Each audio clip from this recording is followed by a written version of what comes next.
দীর্ঘ ৪০ বছরের সংঘাতের অবসানের ঘোষণা দিয়েছে নিষিদ্ধ ঘোষিত কুর্দি গোষ্ঠীর কুর্দিস্তান ওয়ার্কার্স পার্টি পিকেকে। সংগঠনের কারাবন্দী নেতা আবদুল্লাহ ওয়াজালানের আহ্বানে তারা অস্ত্রবিরতি ঘোষণা দিয়েছেন।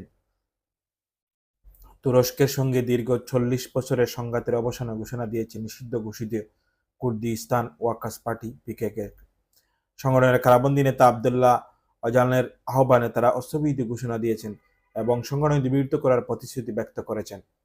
পিকেকের এক বিবৃতি বরাত দিয়ে শনিবার বিবিসি এ তথ্য জানিয়েছে।